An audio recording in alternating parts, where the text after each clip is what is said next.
যাই হোক বন্ধুরা, আজকে রান্নার রেসিপি দেখিয়ে নিচ্ছি পেঁয়াজ কালো জিরা ফোড়ন দিয়ে। এই দেখো করে নিচ্ছি আমি। দিয়ে দিলাম এটা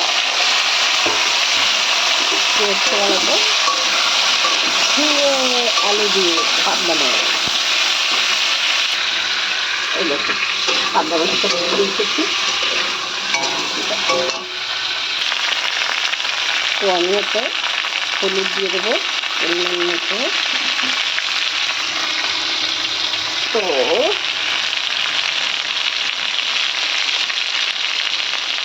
দিয়ে দিচ্ছি পরিমাণ মতো নুন দিয়ে এটাকে নেড়ে চেড়ে আমি জল দিয়ে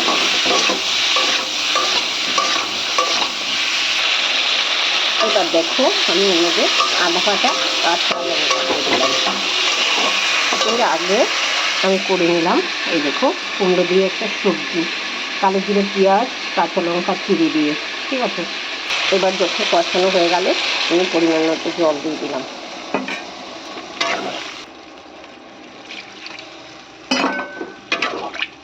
একটু দেখে নিয়ে পরিমাণ মতো জল দিয়ে দিলাম।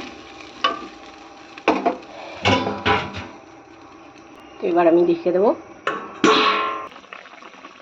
তো তরকারিটা যখন একটুখানি হয়ে আসলো আমি ভাজা মাছ কটা দিয়ে দিলাম ঢেলে।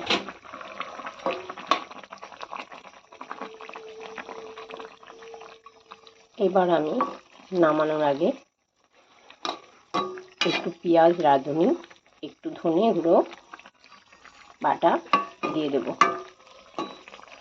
আমি দিলাম হয়ে গেল আমার তরকারি রান্না। তো আর একটু হালকা ডেকে দিই আমি। এবার আর একটু হালকা করে রেখে এবার দেখো আমার ঝিঙ্গে আর পাতলা মাছের তরকারি হয়ে গেছে। এবার এই যে লাস্ট আমি দিয়ে দিলাম এইখানে রাঁধুনি আর পেঁয়াজ বেটে একটু এই ছড়িয়ে দিলাম।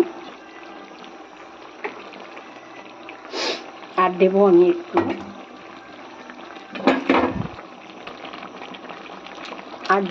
নামানোর আগে ধনে গুঁড়ো। ধনে পাতা থাকলে তো ধনে গুঁড়ো দরকার ছিল না, যাই হোক আমার ধনে পাতাটা নেই, আমি ধনে গুঁড়োটা দিয়ে দিলাম।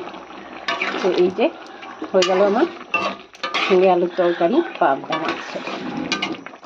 তো বন্ধুরা তো এইভাবে রান্না করে খেয়ে দেখো, অসাধারণ টেস্ট। দেখো বন্ধুরা এবার আমার রান্না কমপ্লিট। ছেলের জন্য খাবার বাড়া হয়ে গেছে। এই দেখো বন্ধুরা লেবুটাও কেটে নিয়েছি।